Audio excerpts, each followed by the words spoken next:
ఆంధ్రప్రదేశ్ ప్రభుత్వ పాఠశాలల్లో మధ్యాహ్న భోజనం అండ్ మౌలిక వసతుల మెయింటెనెన్సు అండ్ వసతి గృహాల్లో భోజనం ఎలాగున్నాయి అనే దాని మీద ప్రతిరోజు మనం చూస్తూనే ఉన్నాం. పిల్లల స్పందన, ఫుడ్ పడేయడాలు, తిని ఆసుపత్రి పాలవడాలు. అయితే మొన్న ఒకసారి నారా లోకేష్ గారు ఆకస్మిక తనిఖీకి వెళ్ళారు కదా. అండ్ మీ నియోజకవర్గంలో ప్రజాప్రతినిధులందరూ కూడా ఆ విధంగా ఆకస్మిక తనిఖీకి వెళ్ళండి అని ఆయన పిలిపించారు. సరే, ఆయన ఆకస్మిక తనిఖీ అన్నారు కానీ ముందే అన్ని ప్రిపేర్ చేసి పెట్టుకున్నారు, మనకు అది క్లియర్గా అర్థమైంది. సరే, ఆయన వెళ్ళారు కదా, మిగిలిన ఎమ్మెల్యేలు కూడా వెళ్ళడం మొదలెట్టారు.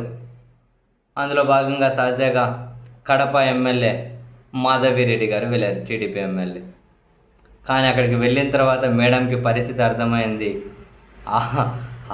ఆ బాత్రూంలో తనిఖీ కోసం అని చెప్పి పోయి ఒక సెకండ్ ఉండలేక మేడం ఇట్లా మొత్తం బయట చెరుగుతో ముక్కు మూసుకొని బయటకు వస్తున్న విజువల్ అయితే సోషల్ మీడియాను ఊపేస్తూ ఉన్నాయి.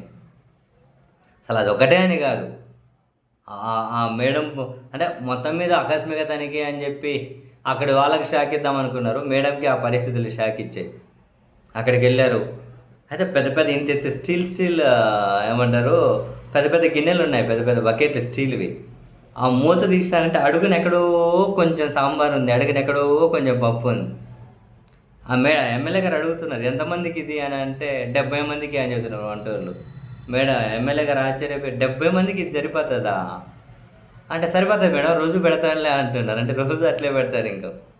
అయినా ఈరోజు మెనూ వేరు కదా, మరి ఈరోజు మెనూ లేకుండా ఇది ఏముందంటే మెనూ చట్నీనో ఏమో పల్లీల చట్నీలో ఏదో ఉండాలట, అది లేకుండా అదేదో నీళ్ళ సాంబార్ ఉంది, అది లేదు కదా అంటే అందులో కానీ టమాటాలు వేస్తారు, ఇందులో కూడా టమాటాలు వేస్తారు మేడం అని చెబుతున్నారు వాళ్ళు. వంట చేశారు లైవ్లోనే ఇదంతా. అంటే నీళ్ళ సాంబారు ఒకటే, పల్లీల చట్నీ కానీ ఒకటేనంట. అమ్మ, దాంట్లో టమాటా వేస్తారు, దీంట్లో టమాటా వేస్తారంట.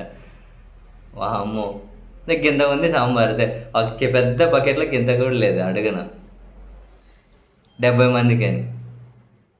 అండ ఇంకా బాత్రూములు తనిఖీ చేద్దామని పోయి మేడం గారు 30 సరుకు మొత్తం మూసుకొని వచ్చేసి బయటకు వచ్చేసారు.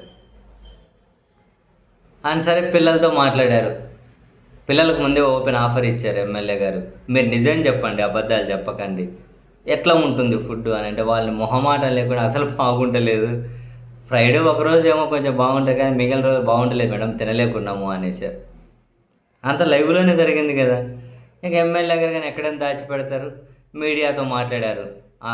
సర్ప్రైజ్ విజిట్ అనేది అయిపోగానే వచ్చాము తనకి, అదే కడపలోనే, కడప టౌన్లో ముత్రాసుపల్లి జెడ్పీ స్కూల్లో ఇదంతా. తర్వాత ఎమ్మెల్యే గారు మీడియాతో మాట్లాడుతూ వచ్చాము, కొన్ని లోటుపాట్లు ఉన్నాయి, బాత్రూమ్లు, తిండి, ఇంకా స్కూల్లో ఉండడం మెయిన్ అవే కదా మేడం, లోటుపాట్లు అయితే మొత్తం లోటుపాట్లే ఉన్నాయి. మీరే ముక్కు మూసేసుకున్నారు కదా, మీరే ఆశ్చర్యపోయారు కదా, నోరెలా పెట్టారు, ఇది చట్నీనా లేకపోతే ఇది సాంబారా, ఇది ఎంతమందికి అవుతుంది ఏంది అని. లోటుపాట్లు ఉన్నాయి, సరి చేసుకోవాలి, మేము సరి చేసుకోమని చెప్తాము, అది ఇది అనేది. పాపం మేడం లోటుపాట్లు ఉన్నాయని అంగీకరించారు, లైవ్లోనే బయటపడ్డాయి కదా. ఇంకా అట్లా ఉంది పరిస్థితి. ఈ ప్రభుత్వం ప్రథమ ప్రియారిటీ విద్యా వైద్యం కావాలి, దాన్ని ఎక్కడ సీరియస్గా పట్టించుకుంటున్నారు వీళ్ళు. అది అట్లా పోతే వీళ్ళకే షాకులు తగులుతూ ఉన్నాయి.